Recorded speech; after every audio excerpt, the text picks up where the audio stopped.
સ્વાગત છે તમારું એમજી ટીચિંગમાં. મારું નામ છે મહેતા જય.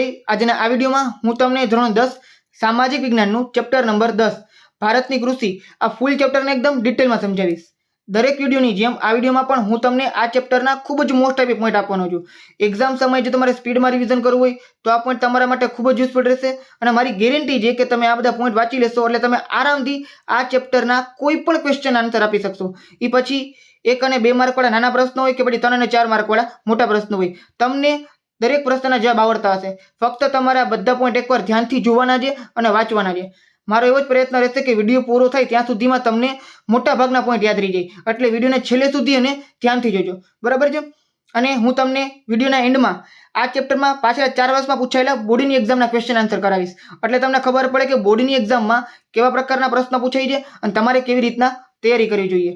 અને એ સિવાય સાથે સાથે હું તમને સ્વાધ્યાયના ક્વેશ્ચન આન્સર પણ કરાવીશ. એટલે આ ચેપ્ટર રિલેટેડ જેટલી પણ કંઈ મહત્વની બાબત છે એ બધી વસ્તુ મેં એક જ વિડીયોમાં કવર કરી લીધી છે.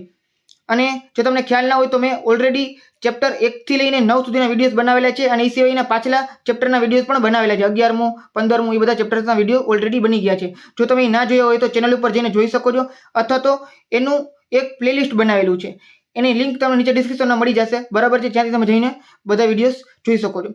અને જે પીડીએફમાંથી હું તમને કરાવું છું એ પીડીએફ તમે ફ્રી ઓફ કોસ્ટ ડાઉનલોડ કરી શકો છો અને એની પ્રિન્ટ પણ કઢાવી શકો છો. આ બધી પીડીએફ હું જે એક ટેલિગ્રામ ચેનલમાં અપલોડ કરતો હોઉં છું, બરાબર, જેની લિંક તમને નીચે ડિસ્ક્રિપ્શનમાં મળી જશે.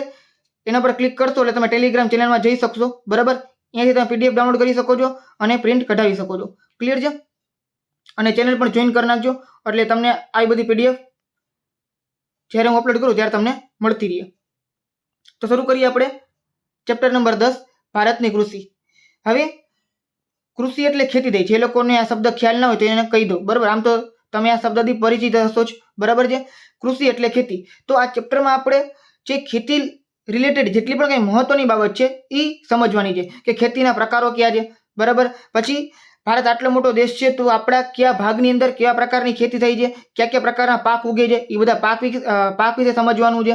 અને એ સિવાય આપણે પાછલા 70 વર્ષની અંદર મતલબ કે આઝાદી પછી ભારતમાં કૃષિની અંદર કેવા કેવા ફેરફારો થયા, ક્યાં ક્યાં સુધારા થયા એ આપણે સમજવાનું છે. થોડોક પાઠ લાંબો છે પણ ઇઝી છે, એટલો સમજવામાં અઘરો નથી. અમુક છે એ આંકડાવાળી જે ડેટા છે, બરાબર, જેવી માહિતી છે એ તમને આવશે જે તમારે યાદ રાખવી થોડીક અઘરી લાગશે. પણ 4-5 વાર તમે એને રિપીટ કરશો, 2-3 વાર રિપીટ કરશો તો પણ તમને આરામથી યાદ રહી જશે. અને આમ ઇઝી, એટલું બધું અઘરું નથી, બરાબર. અને હું તમને એવી રીતના શીખવાડીશ કે તમને ઓટોમેટિક અમુક ડેટા છે મગજમાં ત્યારે ને ત્યારે ફિટ બેસી જશે. તો તમને શરૂઆતમાં આપેલું છે કે ભારતમાં 60% લોકો કૃષિ સાથે જોડાયેલા છે, બરાબર. કૃષિ એટલે ખેતી. જો ભારતમાં 60% લોકો મતલબ કે અડધાથી ઉપરના લોકો એ ડાયરેક્ટ ખેતી સાથે જોડાયેલા છે. હવે અમુક લોકો ડાયરેક્ટ હોય, અમુક લોકો ઇનડાયરેક્ટ હોય. એનો મતલબ શું કે 60% લોકો ખેતી ના કરતા હોય, બરાબર છે. અમુક લોકોના પોતાના ખેતર હોય, અમુક લોકો ખેતીમાં મજૂરી કામ કરતા હોય, અમુક લોકો ખેતીમાં જે ઉત્પાદિત થયેલી વસ્તુ હોય ને એની સાથે જોડાયેલા હોય, બરાબર છે.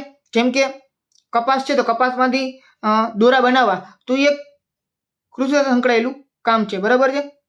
ખેતી સાથે સંકળાયેલું જ કામ કહી શકાય.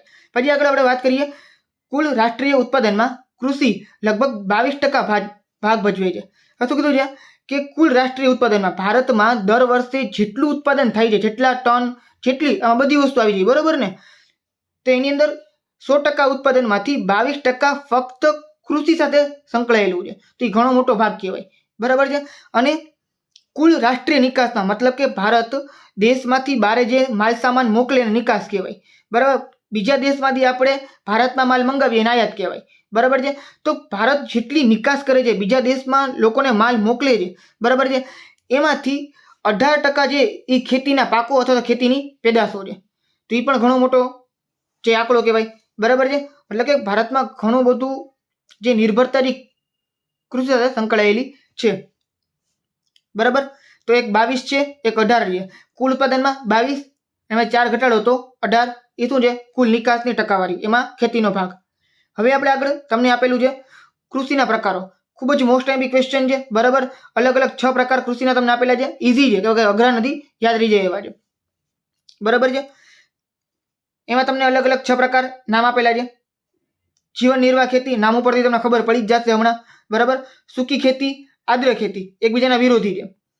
પછી સ્થળાંતરિત ખેતી, બાગાયતી ખેતી અને સઘન ખેતી, બરાબર. એક એક વિશે આપણે જોઈ લઈએ. ટૂંકમાં તમને આપેલું છે એટલે સમજવું ઈઝી રહેશે. જીવન નિર્વાહ ખેતીનો મતલબ શું થાય? ખેતરમાં થતું અનાજનું ઉત્પાદન પોતાના કુટુંબના ભરણ પોષણ માટે જ વપરાઈ જાય છે. તેને જીવન નિર્વાહ ખેતી કે આત્મનિર્વાહ ખેતી કહેવામાં આવે છે. કે તમે જે ખેતી કરો છો એવી ખેતી કરો છો કે તમારા કુટુંબમાં જેટલા લોકો રહે છે એનાથી તમે એ અનાજ છે એ તમારા કુટુંબ માટે ઉપયોગ કરી શકો. અને થોડું ઘણું વધારાનું ધારો કે અનાજ ઉગે તો એ તમે વેચીને રૂપિયા કમાઈ શકો છો. બાકી એટલું બધું અનાજ ઉગતું જ નથી હોતું કે તમે વેચીને તમારો ધંધો જ બની જાય, બરાબર છે. નાની એવી જમીન હોય, બરાબર, જમીનનો નાનો કટકો હોય, એમાં તમે નાની મોટી વસ્તુ ઉગાડેલી હોય, શાકભાજી ઉગાડેલા હોય, એના જીવન નિર્વાહ ખેતી કહી શકાય. એના આત્મનિર્વાહ ખેતીઓ પણ કહી શકાય છે. પછી વાત કરીએ સૂકી ખેતી. નામ જ છે સૂકી ખેતી, જ્યાં તમને ખબર પડી જાય સૂકી એટલે જ્યાં પાણી ના હોય અહીંયા, બરાબર ને. તો અપૂરતી સગવડ અને માત્ર વરસાદ પર જ આધારિત હોય તેને સૂકી ખેતી કહેવાય છે, બરાબર. સિંચાઈની અપૂરતી સગવડ, જ્યાં પાણી ના હોય તો આપણે સિંચાઈ કરી, પણ સિંચાઈની પણ સગવડ ના હોય, માત્ર વરસાદ ઉપર જ આધાર રાખે. હવે વરસાદ છે એ આમ તો તમે જોવા જાવ તો એક જ સિઝન, મતલબ કે 4 મહિના વરસાદની સિઝન હોય, 4 મહિના પાછળ વરસાદ ના પડતો હોય એ તમને ખબર હોવી જોઈએ, બરાબર. વરસાદ છે એ લગભગ 4 મહિનામાંથી પણ 15-20 દિવસ કે વધુમાં વધુ 30 દિવસ સુધી કટકે વરસાદ પડતો હોય છે. તો આના ઉપર આધારિત જે ખેતી હોય એને સૂકી ખેતી કહી શકાય છે. ગુજરાતના ભાલ પ્રદેશમાં ચોમાસું પૂરું થયા પછી ભેજવાળી જમીનમાં ઘઉં અને ચણાનો પાક લેવાય છે. તો ગુજરાતની અંદર ભાલ પ્રદેશની અંદર ગુજરાતના ભાલિયા ઘઉં છે એ ખૂબ જ વખણાતા હોય છે, સારા ઘઉં હોય છે. ચોમાસું પૂરું થઈ ગયા પછી ભેજવાળી જમીનમાં ઘઉં અને ચણાના પાક લેવાતા હોય છે.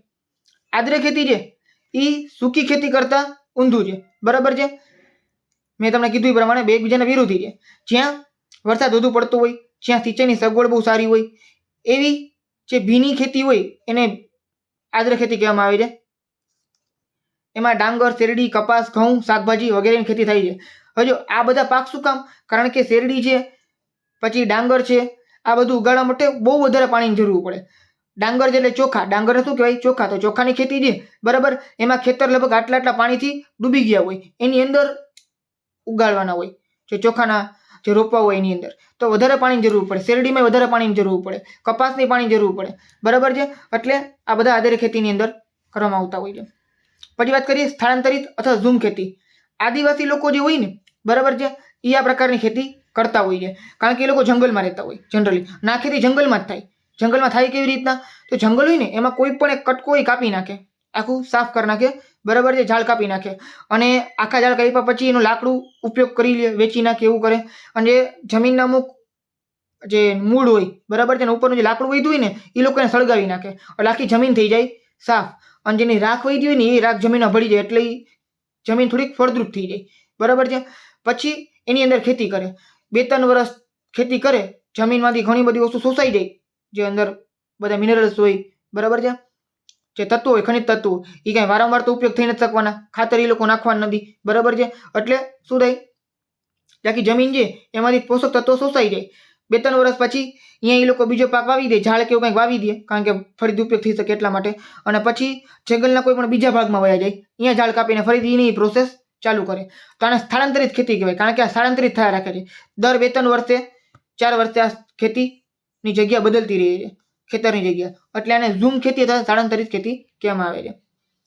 પછી આપણે વાત કરીએ બાગાયતી ખેતીની. જેના બગીચા હોય એને બાગાયતી ખેતી કહેવાય. હવે કઈ કઈ વસ્તુના બગીચા હોય? તો કે ભાઈ જે આપણા ફ્રૂટ્સ હોય ને, બરાબર છે, ફળ, આ બધાના બગીચા હોય. જેમ કે સફરજન છે, કેરીના બગીચા હોય, દ્રાક્ષ છે, સંતરા છે, આમળા છે, લીંબુ, ખારેક, જામફળ, ચીકુ, આ બધાના સ્વરૂપ હોય તો ઝાડ હોય, બરાબર. સફરજનના ઝાડ હોય, કેરીના ઝાડ હોય, દ્રાક્ષના વેલા હોય, બરાબર, લીંબુના ઝાડ હોય, સંતરાના ઝાડ હોય, ઝાડ હોય આ બધાના. હવે કંઈ બાગાયતી ખેતીમાં એવું ના હોય કે ભાઈ જે બીજા ખેતરની જેમ અલગ અલગ ખેતરને ખેડવું પડે, પછી એમાંથી માટી નાખીને ફરીથી જે બીજ વાવવા પડે. શું કામ? કારણ કે આ બધા છે ને ઝાડ હોય, કાં વેલા હોય કાં ઝાડ હોય, બરાબર છે. તો એકવાર ઉગી ગયા પછી વર્ષો સુધી પાક આપ્યા રાખે, 20 વર્ષ, 30 વર્ષ, 50 વર્ષ સુધી એકને એક ઝાડ ટકેલું પડ્યું રહે. એટલે અહીંયા તમને તાત્કાલિક છે શું ના મળે? જે પાક છે એ ના મળે તાત્કાલિક, બરાબર છે, થોડીક વાર લાગે. 2-4 વર્ષ, 5 વર્ષ, જ્યાં સુધી ઝાડ છે પરિપક્વ થઈ જાય તે પછી તમને એના બધાના ફળ મળે, બરાબર છે. એટલે આના ધીરજના ફળ મીઠા હોય, આના ઉપરથી કહેવત તમને ખબર પડી જશે. આ પ્રકારની ખેતી છે એ વધુ મૂડીરોકાણ, યંત્રો, ખાતર અને સિંચાઈની સુવિધા હોવી જોઈએ. શું કામ? કારણ કે પાણી તમારે વારંવાર આપતું રહેવું પડે. બરાબર, સિઝન ટાણે જ તમને પાક મળે. કેરી છે એ તમને 12 માસ કેરી ના મળે. કાચી કેરી મળતી હશે પણ પાકી કેરી તમને 12 માસ મળે નહીં. એ તમારે ઉનાળાની રાહ જોવી પડે. બાકીના સમયમાં તમે પાણી ના આપો તો ઝાડ સુકાઈ જાય. એટલે તમારે ખાતર નાખવું પડે, પાણી આપવું પડે, સિંચાઈની સુવિધા હોવી જોઈએ, યંત્રો હોવા જોઈએ અને મૂડીરોકાણ મતલબ કે રૂપિયા એ હોવા જોઈએ. તો આ બધી વસ્તુ થઈ શકે છે. એટલે બાગાયતી ખેતી છે એમાં તમને રિટર્ન જાજુ મળે, મતલબ કે રૂપિયા તમે સારા કમાઈ શકો, પણ તમારી સામે જમીન અને જે સાધન સામગ્રી છે એની પણ વધારે જરૂર પડતી હોય છે.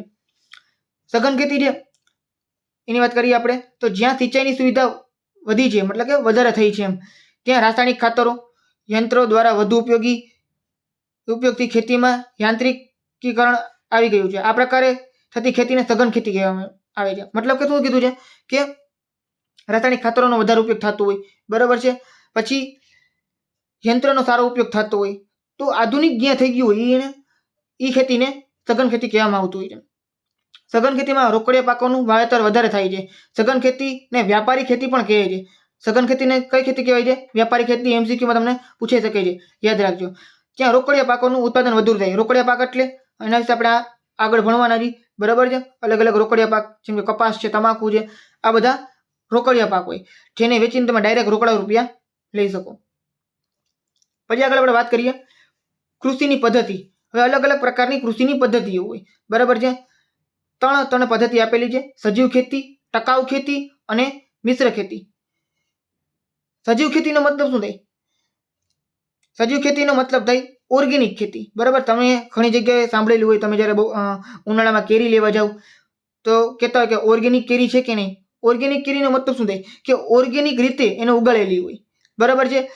એવી ખેતી કે જ્યાં યુરિયા, DAP, રાસાયણિક ખાતર અને જંતુનાશક દવાનો ઉપયોગ કરવામાં આવતો નથી, બરાબર છે.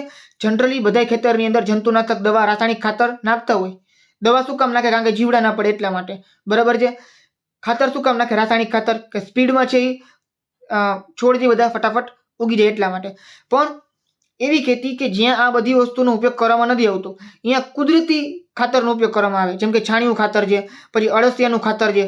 અળસિયાનું ખાતર એટલે અળસિયા મારીને ખાતર નથી બનાવવાનું, પણ અળસિયા નાખવામાં આવે. એ શું કરે? જમીનને પોચી બનાવી નાખે.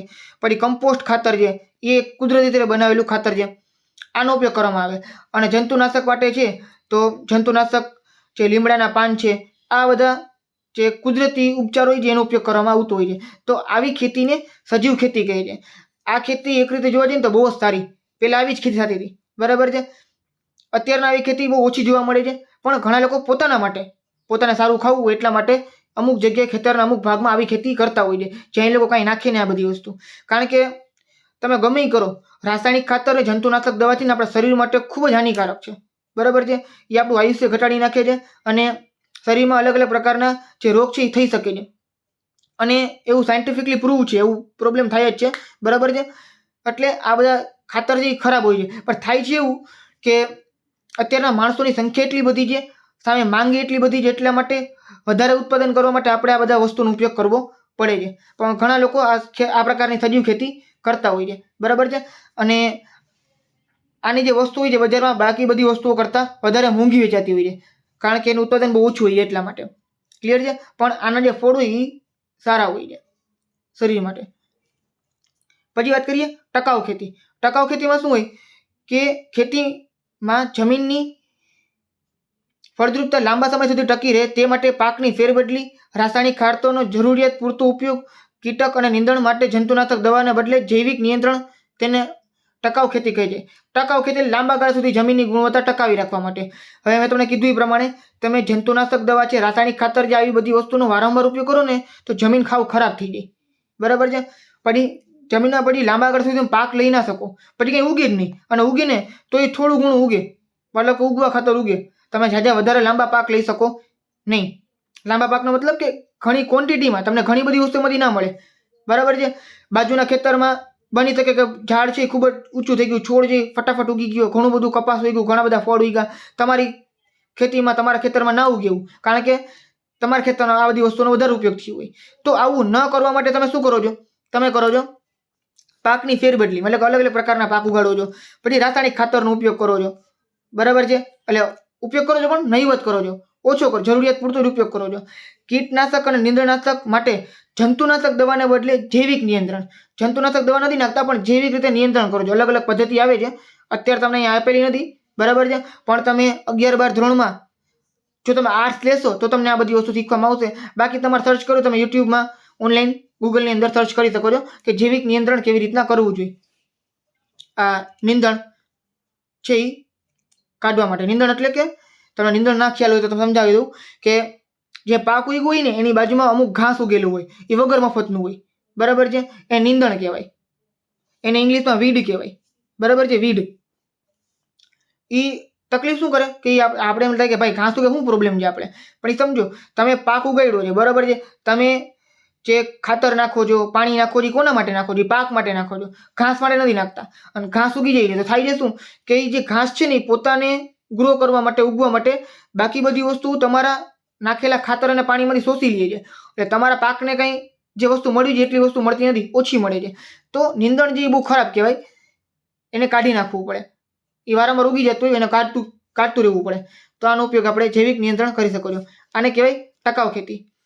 અને મિત્ર ખેતીનો મતલબ શું થાય કે મિત્ર ખેતી એટલે ખેતીની સાથે સાથે તમે પશુપાલન કરો છો, મરઘા બતકા ઉછેર કેન્દ્ર છે, પછી મત્સ્ય ઉછેર જે આ બધી વસ્તુ કરતા હો છો. મરઘા બતકા તમને ખબર છે કે મરઘી, પછી એના ઈંડા ને એ બધું તમે વેચી શકો છો, બરાબર. પછી મત્સ્ય ઉછેર એટલે માછલી છે એનો ઉછેર કરતા હો. કારણ કે આ બધી માણસો છે એ જે નોન વેજીટેરિયન હોય, બરાબર, એ લોકો ખાતા હોય છે આ બધી માછલી છે, મરઘા છે, ઈંડા છે, બધી વસ્તુ. અને પશુપાલન જેમાં તમને દૂધ છે એ બધી વસ્તુ મળે, અથવા તો ઊન છે, બરાબર, ઘેટાનું. તો આને શું કહેવાય છે? મિશ્ર ખેતી કહેવાય છે. હવે આપણે અલગ અલગ ધાન્ય પાકની વાત કરીએ, બરાબર. હજો કુલ ઉત્પાદનના 50% ભારતની અંદર કુલ ઉત્પાદનના 50%માં ધાન્ય પાક થઈ જાય. આપણે વાત કરીએ ધાન્ય પાકની, એટલે જે શબ્દ લખેલો છે એ ધાન્ય પાકનો લખેલો છે એવું સમજી લેજો, બરાબર. નકર પછી આ પીડીએફ જોશે ને તો પછી કોઈક વિચારતા હશે ભાઈ આ તો અધૂરું છે. પણ મેં તમને ખાલી પોઈન્ટ જ આપેલો છે કે ધાન્ય પાક છે એ કુલ ઉત્પાદનના 50%, મતલબ કે ભારતમાં જેટલું કૃષિનું ઉત્પાદન થાય છે એમાંથી અડધું ઉત્પાદન ખાલી ધાન્ય પાકનું થાય છે. ભારતમાં કુલ વાવેતર વિસ્તારના 75% વિસ્તારમાં ધાન્ય પાક થાય છે. મતલબ કે 100 એકરની જમીન હોય ને માની લ્યો, એમાંથી 75 એકરની જમીનમાં ફક્ત ધાન્ય પાક જ ઉગે છે. બાકી 25%ની અંદર બાકી બધી વસ્તુ ઉગે છે, બરાબર છે. ધાન્ય પાક સિવાય જે કઠોળ છે, બરાબર છે, ફળ ફળાદી છે, આ બધી વસ્તુ.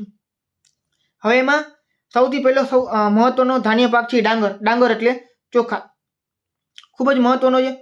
ભારતમાં અડધી વસ્તી ખોરાકમાં ચોખાનો ઉપયોગ કરે છે. 20 સેલ્સિયસ તાપમાન અને 100 સેમી સુધીનો વરસાદ હોય અહીંયા ડાંગરની ખેતી કરવામાં આવે છે. આ જો સે અને સેમી લખ્યું છે, સે એટલે સેલ્સિયસ, બરાબર છે, એ તાપમાનની વાત થઈ છે, અને સેમી છે એ વરસાદની વાત થઈ છે. એટલે આવો પોઈન્ટ લખેલો હોય તો તમે સમજી જાજો. ક્લિયર છે? પછી એટલે જ્યાં વધારે વરસાદ પડતો હોય ત્યાં જ ડાંગરની ખેતી કરવામાં આવતું હોય છે. પછી વાત કરીએ ડાંગરના ઉત્પાદનના હિસ્સા ચીન પછી ભારત બીજા ક્રમે છે. મતલબ કે સૌથી પહેલું ચીન છે, અહીંયા ઘણી બધી મોટી જમીન છે, ભારત કરતાં મોટી જમીન છે, એટલે અહીંયા ઉત્પાદન વધારે થતું જ હોય, બરાબર છે. અને ભારત છે બીજા નંબર ઉપર છે કેમાં? ડાંગરના ઉત્પાદનમાં. ડાંગર એ ઉષ્ણકટિબંધીય પાક છે. ગુજરાતમાં ડાંગર ક્યાં થાય છે? જનરલી ગુજરાતમાં ડાંગરનું ઉત્પાદન ઘણું ઓછું થાય છે, કારણ કે એટલો વરસાદ નથી પડતો. પણ જ્યાં વરસાદ પડે છે ત્યાં થાય છે, જેમ કે આણંદ, અમદાવાદ, સુરત, વલસાડ, તાપી, પંચમહાલ, ખેડા, આ બધા જિલ્લામાં થાય છે, બરાબર છે. તમે 4-5 નામ યાદ રાખી લેજો ગુજરાતના. પછી હું તમને એક ટ્રીકી આપીશ, બરાબર, કેમ યાદ રાખવા આ બધી વસ્તુ. ઘઉંની વાત કરીએ તો ડાંગર પછી જો સૌથી વધારે ખવાતું હોય તો એ ઘઉં છે, બરાબર. ઘઉંમાંથી રોટલી ને બાકી બધી વસ્તુ બનતી હોય, થેપલા, પરોઠા, બધા તમે ખાતા જશો. જો આ ઉષ્ણકટિબંધીય રવિ પાક છે. રવિ પાકનો મતલબ શું થયો?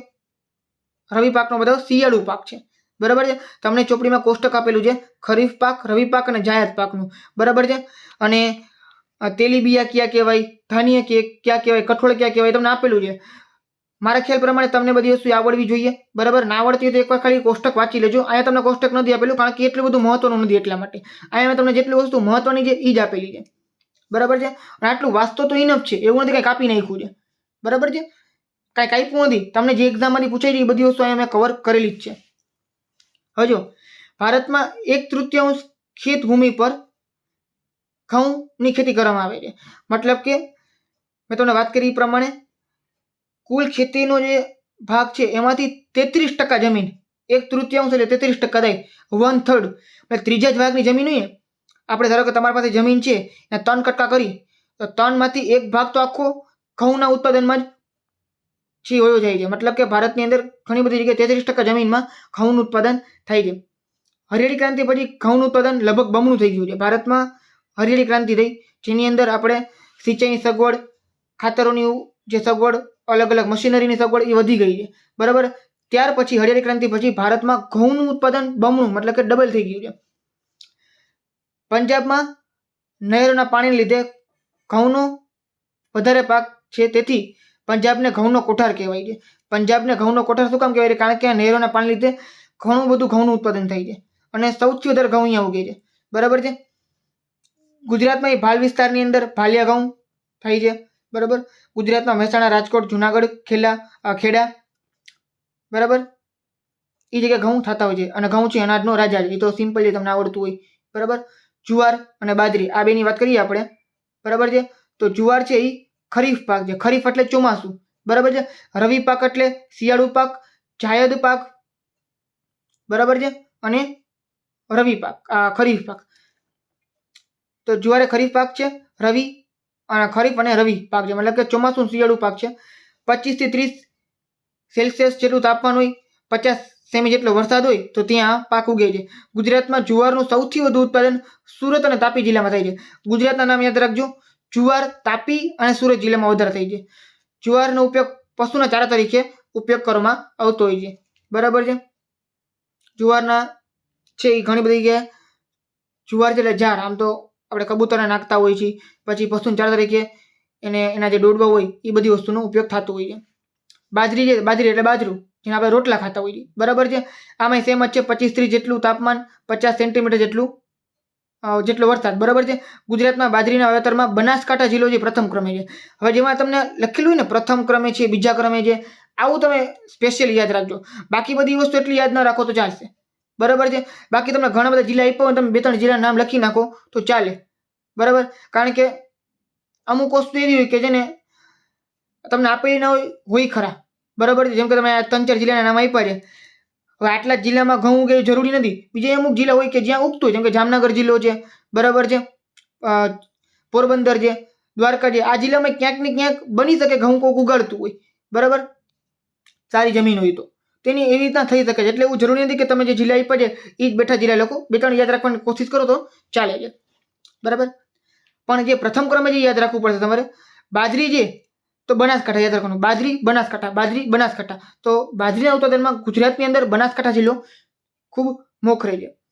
પછી વાત કરી મકાઈ. તો મકાઈ ધાન્ય પાક છે, ખરીફ પાક છે. બરાબર છે. ડાંગર અને ઘઉં પછી વિશ્વમાં સૌથી વધુ વાવેતર થતું હોય તો એ મકાઈનું છે. કારણ કે મકાઈનો આખો જે પાક છે ને ઉપયોગમાં આવે. બરાબર છે. જે મકાઈના દાણા છે એ આપણે ડાયરેક્ટ ઉપયોગ કરી શકીએ છીએ. મકાઈમાંથી આપણે મકાઈનું તેલ બનાવી શકીએ છીએ. બરાબર છે. એને જે ડોડવા જે વધતા હોય, બરાબર, એને પીસી અને પશુના ચારા તરીકે ઉપયોગ કરવામાં આવે છે. મકાઈનું માંથી પ્રોટીન, તેલ, સ્ટાર્ચ, બાયોફિલ આ બધી વસ્તુ બનાવવામાં આવતી હોય છે. બરાબર છે. જે ડુંગરાળ વિસ્તાર હોય ને અહીંયાના લોકોના મુખ્ય ખોરાક છે. અને 21 થી 27 સેલ્સિયસ જેટલું તાપમાન, 50 થી 100 સેમી જેટલો વરસાદ હોય તો આ બધી જગ્યાએ આરામથી આપણે મકાઈ ઉગતી તમને જોવા મળે છે. ગુજરાતમાં સાબરકાંઠા, અરવલ્લી, પંચમહાલ, દાહોદ મકાઈનું વાવેતર વધુ થતું હોય છે. આ બધા ધાન્ય પાકની વાત હતી. હવે વાત કરીએ કઠોળની. તો કઠોળમાં ઘણી બધી વસ્તુ આવતી હોય છે. બરાબર છે. પણ કઠોળમાં તમને ખાલી એક જ પેરેગ્રાફ આપેલો છે, એ તમે વાંચી લ્યો. ઇઝી છે, કાંઈ એવું જાજુ અઘરું નથી. શાકાહારી લોકો માટે કઠોળ એ પ્રોટીનનો મુખ્ય સ્ત્રોત છે. જુઓ, પ્રોટીન છે ને એ શરીર માટે ખૂબ જ જરૂરી છે. કારણ કે આપણા ડીએનએ છે, અથવા ડીએનએ એટલે તમને આખા શરીરમાં જે સેલ છે બધી જગ્યાએ પ્રોટીનની જરૂર પડતી હોય છે. વનસ્પતિની પ્રોટીનની જરૂર પડતી હોય છે. તો પ્રોટીન આપણા શરીરમાં સારું એવું પ્રમાણમાં હોય તો એ બહુ સારું કહેવાય. તમે ટીવીમાં અલગ અલગ એડ તમે જોતા હોય છો, પ્રોટીન એક્સ, પછી વુમન હોર્લિક્સ ને અલગ અલગ, જેમાં પ્રોટીનની વાત કરતા હોય છે. કારણ કે પ્રોટીન આપણે જરૂરમાં આ શરીરની અંદર જરૂર હોય છે ઘણું બધું. બરાબર છે. હવે પ્રોટીન છે ને એ જનરલી એવું બધા કહેતા હોય છે કે માંસાહારી જે લોકો હોય, બરાબર, જ્યાં માંસ ખાતો હોય તો માંસની અંદર વધારે જોવા મળતું હોય. બરાબર છે. પણ જે લોકો શાકાહારી છે, ગુજરાતમાં ઘણા બધા લોકો શાકાહારી હોય છે, બરાબર છે, હિન્દુમાં ઘણા લોકો શાકાહારી હોય છે, બરાબર. તો શાકાહારી લોકો છે એ લોકોને એ તો નોનવેજ કેવું ના ખાતા હોય, તો એ લોકોને જે પ્રોટીન જે ક્યાંથી મળતું હોય, તો એ લોકોને પ્રોટીન મળતું હોય કઠોળમાંથી, કારણ કે કઠોળ જે સૌથી વધારે સ્ત્રોત છે, સારો એવો સ્ત્રોત છે પ્રોટીનનો, જેમાં અલગ અલગ પ્રકારની દાળ છે, બરાબર, તુવેર, મગ, મઠ, અડદ, તો અડદની તુવેરની દાળ છે, બરાબર છે, મસૂરની દાળ છે, આ બધી દાળ છે, એમાં તમને પ્રોટીન મળી જતું હોય. મગ, મઠ છે આ ખરીફ ચોમાસું પાક છે, ચણા, વટાણા અને મસૂર આ રવિ પાક છે. તો તમને અલગ અલગ નામ આપણે ખરીફ અને રવિ. કઠોળના પાકો દ્વારા નાઇટ્રોજનનું પ્રમાણ જમીનમાં વધે છે. જો કઠોળ હોય ને, કઠોળ એના મૂળની અંદર રાઇઝોબિયમ નામના બેક્ટેરિયા હોય. આવું તમે વિજ્ઞાનમાં કંઈક ભણેલું હશે, ન ભણ્યું હોય તો ભણી લેશો, બરાબર છે. કઠોળના મૂળની અંદર રાઇઝોબિયમ નામના બેક્ટેરિયા હોય. એ શું કરે? હવામાંથી ઓક્સિજન ખેંચે અને જમીનમાં નાખે, બરાબર છે. અને એનો ફાયદો કોણ ઉપાડે? તો જે પાક હોય ને એ પાક ઉપાડે. પાકને નાઇટ્રોજનની જરૂર પડતી હોય, પણ પાક છે ને, કોઈ પણ છોડ એ ડાયરેક્ટ હવામાંથી કે જમીનમાંથી નાઇટ્રોજન ખેંચી શકે નહીં, પોતે બનાવી ના શકે, હવામાં ડાયરેક્ટ લઈ ના શકે. એના માટે બેક્ટેરિયાની જરૂર પડતી હોય. કાં તો તમારે રાસાયણિક ખાતર નાખીને નાઇટ્રોજન આપવું પડે, અને કાં તો તમારે આ બેક્ટેરિયાને લીધે નાઇટ્રોજન આપવું પડે. તો આ બેક્ટેરિયા ક્યાં થતા હોય? તો કઠોળના પાકમાં થતા હોય, કઠોળના મૂળની અંદર થતા હોય, બરાબર છે. એટલે કઠોળ શું કરતું હોય છે? નાઇટ્રોજનનું પ્રમાણ જમીનમાં વધારે છે. કેવી રીતના વધારે છે મેં તમને કહી દીધું, બરાબર. ડિટેલમાં તમારે કંઈ લખવાની જરૂર નથી. આ તો તમને થોડો કોન્સેપ્ટ ક્લિયર થાય એટલા માટે તમને કીધું છે કે રાઇઝોબિયમ નામના બેક્ટેરિયા છે અને એ મૂળ દ્વારા નાઇટ્રોજનનું સ્થાપન કરતા હોય છે. હજુ આને લીધે શું થતું હોય કે અમુક લોકો શું કરતા હોય, પહેલા ધાન્ય પાક લે, પછી કઠોળ પાક લે, કાં તો કઠોળ અને ધાન્ય બાજુમાં પાક ઉગાડતા હોય. મેં તમને કીધું ને પ્રકારે મિશ્ર ખેતી કરતા હોય. એની ફાયદો શું થાય કે એક જ ખેતરની અંદર અલગ અલગ પાક ઉગી જાય, અને બીજું કે જમીન છે એ સચવાઈ રહે, ટકાઉ જમીનનો જે ટકાઉ વિકાસ છે એ થયા રાખે. ગુજરાતમાં તુવેર વડોદરામાં થઈ છે, મગ, મઠ કચ્છની અંદર, અડદ છે પાટણ જિલ્લામાં સૌથી વધુ વાવેતર થતું હોય છે. તો તુવેર છે વડોદરા, મગ, મઠ કચ્છની અંદર, અડદ છે એ પાટણમાં થતું હોય છે. અને સૌથી મોટો ફાયદો, કઠોળની અંદર એટલા બધા પાણીની જરૂર પડતી નથી. આમ તો કે ચોમાસા શિયાળામાં થાય છે, પણ કમ્પેરેટિવલી જે શેરડી છે, ડાંગર છે, એટલા બધા પાણીની જરૂર કઠોળમાં પડતી નથી, એટલે આરામથી ઉગી શકે છે. પછી વાત કરીએ તેલીબિયા, તો તેલીબિયા તમને ઘણા બધા આપેલા છે. હવે તમને મહત્વની વાત કરું ને, જેટલા પણ તેલીબિયા છે ને, એ બધા તેલીબિયામાં ગુજરાત પહેલા નંબર ઉપર છે, સૌથી વધારે, મતલબ કે ઉગાડવામાં, બરાબર છે. તો યાદ રાખજો, એટલે તમને ચિંતા કરવાની જરૂર નથી. તેલીબિયા જેમાં દેખાય ગુજરાત પ્રથમ નંબર ઉપર જેવું તમે લખી શકો છો આરામથી, બરાબર. હમણાં તમને દેખાડું આગળ. તેલીબિયાના દાણામાંથી તેલ કાઢી લીધા પછી વધતો ખોળ પશુના ખોરાક તરીકે, સેન્દ્રિય ખાતર તરીકે ઉપયોગમાં લેવાય છે. હવે તેલીબિયામાં તમને ખબર હોય તો કપાસ છે, તો કપાસના જે કપાસિયા હોય એમાં તેલ કાઢી અને જે ખોળ બનાવવામાં આવે. ખોળ શું હોય? ખોળ જનરલી તમે જ્યાં તમને શહેરની અંદર ઘણા લોકોને ખબર ના પડતી હોય ખોળ શું કહેવાય, નામ જ પહેલી વાર સાંભળ્યું હોય, બરાબર છે. બાકી ગામડામાં જે લોકો રહેતા હોય અથવા જે લોકોને પશુપાલનનો ધંધો હોય એ લોકોને ખબર હશે. ખોળના બાચકા આવે, ઘણી મોટી મોટી ગુણીઓ આવે, બરાબર છે. ખોળ બનાવે કોણ? તો જે તેલીબિયાની કંપની હોય ને એ જ લોકો ખોળ બનાવતા હોય. એ લોકો શું કરે? તેલ કાઢી નાખે, બધી વસ્તુ પીસી નાખે, પીસા ગયા પછી તેલ નીકળી ગયું હોય, અને વધેલો જે માલ હોય ને એમાં એ લોકો અમુક પ્રકારની દવા તો ના કહી શકાય, પણ અમુક આપણે કહીને કે પશુઓના ખોરાક તરીકેનો ખોરાક સારો બને એટલા માટે એ પ્રકારના જે ખનિજ તત્વો એ નાખે, બરાબર છે. એટલે એ ખોળ છે એકદમ સારો થાય. અમુક લોકો ન પણ નાખે, એમને બનાવી નાખતા હોય છે, બરાબર છે. ખોળ છે ને એ ગાય, ભેંસ, ઘેટા, બકરા, કોઈ પણ શાકાહારી પ્રાણી બહુ જ ભાવે, કારણ કે એની ફેવરિટ વસ્તુ હોય, બરાબર. ઘણા લોકો ખોળ લેતા હોય છે અને ખવડાવતા હોય છે. ખોળની અંદર પછી ગોળ છે, ગોળની વાત કરું, ખોળની વાત નથી. ખોળમાં ગોળ નાખે, ખાંડ નાખે, સાકર નાખીને પશુઓને ખવડાવવામાં આવતું હોય છે, કારણ કે એનું દૂધ જે વ્યવસ્થિત સારી રીતે નીકળે, એ લોકોને ભાવે પણ ખરા, એટલા માટે. પછી તેલ કાઢ્યા પછી જે માવો નીકળે એ માવાનો ખાતર તરીકે પણ ઉપયોગ કરવામાં આવતો હોય છે, બરાબર છે. તો તેલીબિયાનો ઘણો બધો ફાયદો છે. તેલીબિયામાં સૌથી વધારે જે ઉપયોગમાં લેવાતું હોય સારામાં સારું તો એ છે મગફળી. સૌથી અગત્યનું સ્થાન ધરાવે છે. ખરીફ પાક છે, ચોમાસામાં ઉગતું હોય, બરાબર છે. સિંચાઈ હોય ત્યાં ઉનાળુ પાક તરીકે પણ વપરાય છે, એટલે જ્યાં સિંચાઈ થતી હોય તે ઉનાળા પાકમાં તરીકે ચાલતું હોય છે.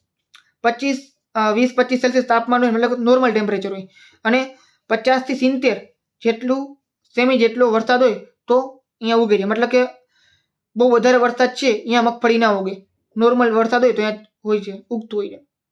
જો ગુજરાત પ્રથમ ક્રમે છે, જોયું તમે, મેં તમને કીધું એ પ્રમાણે તેલીબિયામાં ગુજરાત પ્રથમ ક્રમે જ છે, કારણ કે સૌથી વધારે તેલીબિયા ગુજરાત જ ઉગાડે છે. દેશના ઉત્પાદનમાં ગુજરાત પ્રથમ ક્રમે છે. મગફળીના ઉત્પાદન વિશ્વમાં ચીન પછી ભારત શું છે, બીજા ક્રમે છે. ચીન પછી ભારત બીજા ક્રમે છે. આની પહેલા કેમાં આવ્યું હતું, તો આની પહેલા તમને ખ્યાલ હોય તો ડાંગરની અંદર ડાંગર સૌથી વધારે ક્યાં ઉગે છે, ચીનમાં ઉગે છે. બીજા નંબર ઉપર ભારત છે. એવી રીતના મગફળી પહેલા નંબર ઉપર ચીન છે, બીજા નંબર ઉપર ભારત છે. બરાબર છે. ગુજરાતમાં જુનાગઢ, ગીર સોમનાથ, અમરેલી, રાજકોટ, ભાવનગર આ બધી જગ્યાએ મગફળી ઉગતું હોય છે. પછી વાત કરીએ તલ, તો તલની અંદર પણ તલમાંથી પણ તેલ નીકળતું હોય છે. બધા જ રાજ્યોમાં તેનું વાવેતર થાય છે. તેલીબિયામાં સૌથી વધુ જો તેલનું પ્રમાણ ધરાવતું હોય ને તો તલ છે. તલ આમ તો બહુ નાના હોય, તમને ખબર જ છે, તલ તમે જોયા હશે. તલ સાંકળી ખાતા હોય આપણે, તલના લાડવા ખાતા હોય, બરાબર છે. આપણે 14મી જાન્યુઆરી હોય અને મકર સંક્રાંતિ હોય ત્યાં તલની ઘણી બધી વસ્તુનું જે મીઠાઈ છે આપણે ખાતા હોઈએ છીએ, બરાબર છે. તલની અંદર સૌથી વધારે પ્રમાણમાં તેલ હોય, મતલબ કે એક તો મગફળીનો દાણો તમે પીસો, બરાબર છે, અને સામે તમે એટલા જ ગ્રામના તલના દાણા લઈ લો, બરાબર છે, અને એને પીસો તો વધારે તેલ છે એ તલના દાણામાં નીકળે, બરાબર. સૌથી વધુ તેલનું પ્રમાણ તલની અંદર જોવા મળે છે. સમગ્ર દેશમાં ગુજરાત તેલના વાવેતરમાં સૌથી પ્રથમ ક્રમે છે, તલના વાવેતરમાં. તો કીધું એ પ્રમાણે મગફળી, તલ બેયની અંદર ગુજરાત છે એ પ્રથમ ક્રમે છે, બરાબર છે. ગુજરાતમાં તલનું સૌથી વધુ વાવેતર ક્યાં થાય છે, બનાસકાંઠા જિલ્લામાં. આની પહેલા બાજરી છે ને, યાદ રાખજો, હું તમને રિપીટ કરાવું છું તમને યાદ રાખવા માટે. બાજરી છે ને એનું સૌથી વધુ ઉત્પાદન બનાસકાંઠામાં થતું હતું. તલનું પણ સૌથી વધારે ઉત્પાદન બનાસકાંઠામાં થાય છે. ભારત વિશ્વમાં તલની સૌથી વધુ નિકાસ કરતો દેશ છે, મતલબ કે અલગ અલગ દેશો તલની નિકાસ કરે છે, ભારત સૌથી વધારે કરે છે તલની નિકાસ. પછી સરસવની વાત કરીએ, સરસવ જે એની વાત કરીએ. હવે આમાં તમને એમ નથી કીધું ભાઈ ગુજરાત પ્રથમ ક્રમે છે, પણ ગુજરાતમાં ઉગે છે એ 100%ની વાત છે. રાજસ્થાનમાં ઉગે છે, યુપી એટલે ઉત્તર પ્રદેશ, એમપી એટલે મધ્યપ્રદેશ, આ બધી જગ્યાએ સરસવ ઉગાડવામાં આવે છે. રવિ પાક છે, મતલબ કે શિયાળામાં થાય છે, અને ઔષધીય તેમજ ખાદ્ય તેલ તરીકે તેનો ઉપયોગ કરવામાં આવે છે. અમુક જગ્યાએ ઔષધ તરીકે, મતલબ કે દવા તરીકે ઉપયોગ કરવામાં આવતું હોય છે. નાળિયેર છે, નાળિયેરનું પણ તેલ નીકળતું હોય, બરાબર છે. યાદ રાખજો, નાળિયેર છે એ તેલીબિયા છે, પણ ભારતમાંની ગુજરાત છે એ પ્રથમ નંબર ઉપર આની અંદર નહીં આવે. શું કામ નહીં આવે? કારણ કે નાળિયેર છે દરિયા કિનારાના વિસ્તારોમાં ઉગતું હોય છે. ગુજરાતમાં ઉગે નાળિયેર, પણ સૌથી વધારે નાળિયેરનું ઉત્પાદન સાઉથમાં થાય છે. સાઉથમાં મતલબ કે જે દક્ષિણ ભારત છે ત્યાં, જેમ કે કેરળ, કર્ણાટક, તમિલનાડુ, અંદમાન નિકોબાર આ બધી જગ્યાએ નાળિયેરના બગીચા આવેલા છે. એટલા માટે દરિયા કિનારે થતું બાગાયતી પાક છે, આના બગીચા હોય. નાળિયેરનું પીણું સ્વાસ્થ્યવર્ધક પીણા તરીકે ઉપયોગી બને છે, મતલબ કે શરીર માટે બહુ સારું હોય છે, આપણે તમને બધાને ખબર જ છે. એરંડાની વાત કરીએ, ફરીથી તમે જોઈ શકો છો એરંડા એટલે દિવેલા. ખરીફ અને રવિ પાક છે, અને તમે જોઈ શકો છો કુલ ઉત્પાદનમાં, ભારતના કુલ ઉત્પાદનમાં લગભગ 80% ઉત્પાદન ગુજરાતમાં થાય છે. મતલબ કે 100% ઉત્પાદનમાંથી ખાલી 20% જ છે ગુજરાત સિવાયના બીજા રાજ્યમાં થાય છે. 80% જેટલું ઉત્પાદન ખાલી એકલું ગુજરાત કરે છે, બરાબર છે. તો ગુજરાત પ્રથમ ક્રમે છે, તમને ખબર પડી ગઈ, બરાબર છે. કેના ઉત્પાદનમાં? એરંડાના ઉત્પાદનમાં, બરાબર છે. તો તલ છે, પછી મગફળી છે, એરંડા છે, આ બધી જગ્યાએ તેલીબિયામાં ગુજરાત પ્રથમ ક્રમે છે. એરંડા વિશ્વમાં ભારત પ્રથમ ક્રમે 64%, ત્યારબાદ ચીન અને બ્રાઝિલ છે. તો યાદ રાખો, વિશ્વની અંદર જેટલું ઉત્પાદન થાય છે એરંડાનું, એમાં 64% જેટલું એકલો ભારત કરે છે, બરાબર છે. અને બાકીનું જે 36% વધ્યું, બરાબર છે, એ કોણ કરે છે? તો કે એ દુનિયાના બીજા બધા દેશો ભેગા મળીને, ચીન અને બ્રાઝિલ ભેગા થઈને, બરાબર છે. તો સૌથી વધારે એરંડા છે એ ભારત ઉગાડે છે અને નિકાસ કરે છે એરંડાનું. અને એરંડિયું તમને ખબર, એરંડિયું છે એ તેલ હોય, બરાબર છે. ઘણા લોકો ઘઉંની અંદર નાખતા હોય છે, અને એ 64%માંથી 80% ખાલી એકલું ગુજરાત કરે છે. અને ગુજરાતના ઘણા બધા જિલ્લાઓ એરંડા ઉગાડતા હોય છે, બરાબર છે. બનાસકાંઠા, સાબરકાંઠા, અમરેલી, જુનાગઢ, પાટણ, રાજકોટ એરંડાનું વાવેતર થાય છે. બાકી મેં તમને કીધું એ પોરબંદર, જામનગર છે, એ સિવાય બેટ દ્વારકા, પછી ખેડા, અમરેલી આ બધા જિલ્લામાં અમુક જગ્યાએ છે એ શું થતું હોય, આનું વાવેતર થતું હોય છે, પણ બધે નામ અહીંયા લખેલા ના હોય. ક્લિયર છે? હવે આપણે વાત કરીએ આ શું હતું, તેલીબિયા. 3 વસ્તુ જોઈ લીધી આપણે, ધાન્ય પાક જોયા, કઠોળ જોયા, તેલીબિયા જોયા. હવે રોકડિયા પાક અને પીણાની વાત કરવાની છે. તો પીણામાં ચા, કોફી ને કોકો. ચા, કોફી ને કોકો, આ 3ની વાત કરતી. ચા છે એ ઉષ્ણકટિબંધીય અને સમશીતોષ્ણ કટિબંધીય છોડ છે. ચીન પછી ભારત ચાનું સૌથી વધુ ઉત્પાદન કરે છે. તો ચીન પછી, બરાબર છે. તો ફરીથી ચીન પહેલા નંબર ઉપર છે, ભારત છે બીજા નંબર ઉપર છે. એક યાદ રાખજો, એરંડામાં ભારત પહેલા નંબર ઉપર હતું, બાકી બધી જગ્યાએ લગભગ ચીન પહેલા નંબર ઉપર હોય છે. જેમ કે ડાંગર છે, બરાબર છે, મગફળી છે અને ચા છે, બરાબર. જેમ કે જ્યાં મગફળીની વાત કરી હતી, તો મગફળીની અંદર ભારતનો બીજો નંબર છે. તો પેલો કોણ બીજો કોણ તમને સિક્વન્સમાં યાદ રહીએ તો તમને ઈઝી રહીએ યાદ રાખવું, એ રીતના યાદ રાખવાની કોશિશ કરવાની. ચીન, ભારત અને શ્રીલંકા ચાની નિકાસ કરતા મુખ્ય દેશો છે.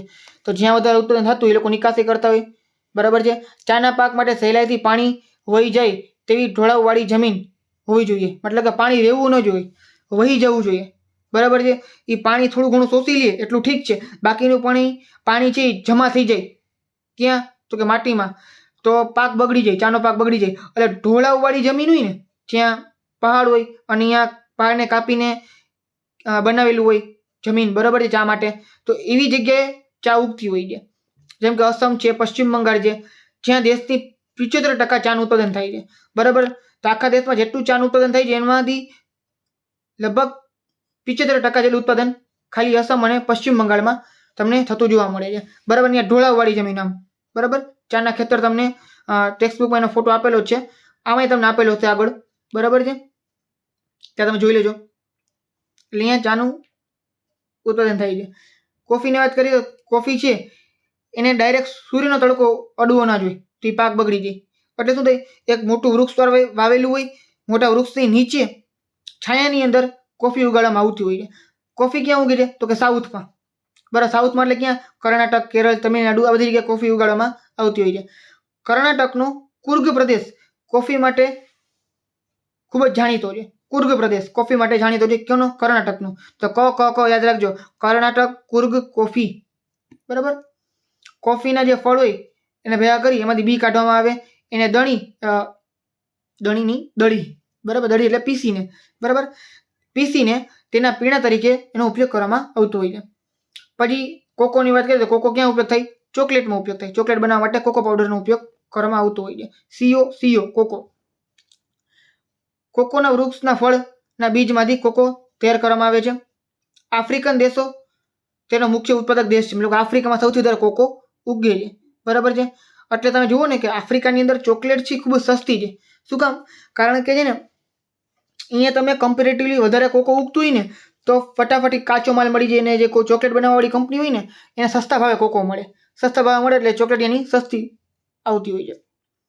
કોકોનું ઉત્પાદન કર્ણાટક, કેરળ, તમિલનાડુ, આંધ્રપ્રદેશ, મતલબ કે સાઉથના જે રાજ્ય છે એ બધા ઉત્પાદન કરે છે. તો કોફી, કોકો, પછી એ સિવાય ડાંગર, બરાબર છે, અને આપણે વાત કરીએ નાળિયેરી, બરાબર છે. તો આ બધી વસ્તુ સાઉથના પ્રદેશ છે ઉત્પાદન કરે છે. હવે આપણે વાત કરીએ રોકડિયા પાકની.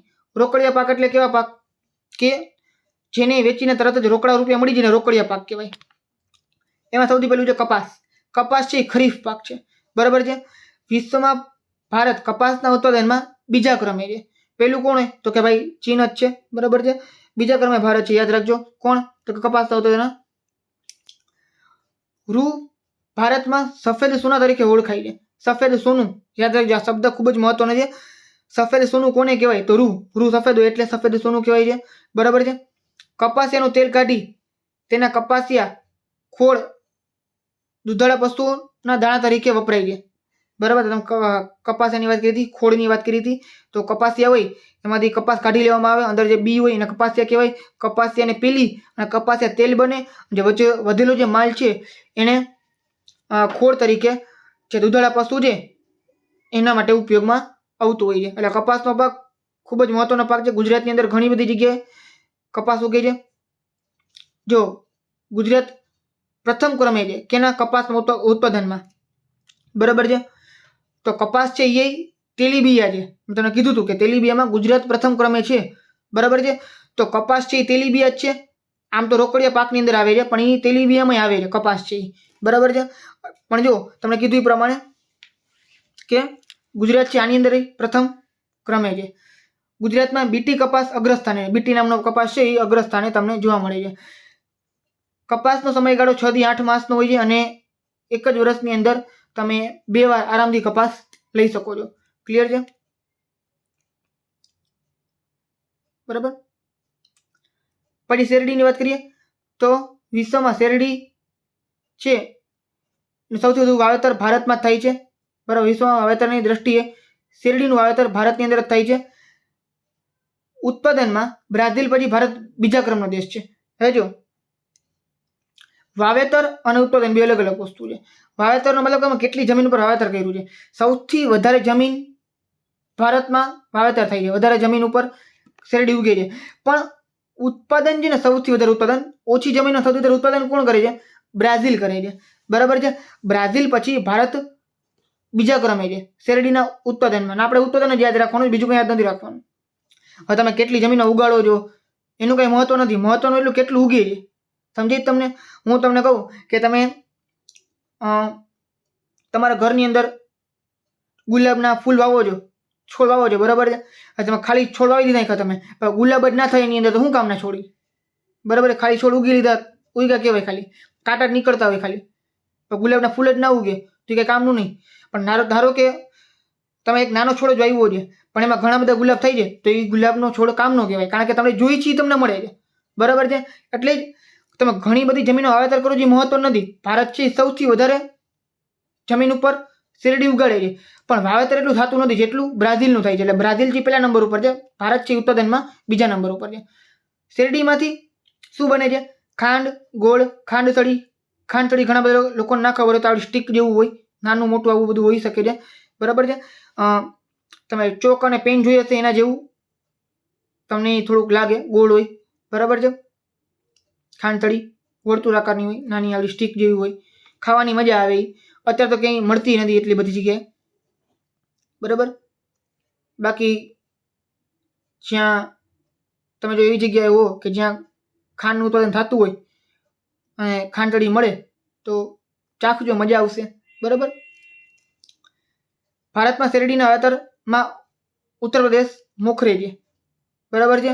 અને ખાંડના ઉત્પાદનમાં મહારાષ્ટ્ર પ્રથમ ક્રમે છે. હવે બે અલગ અલગ વસ્તુ તમને કીધી અહીંયા.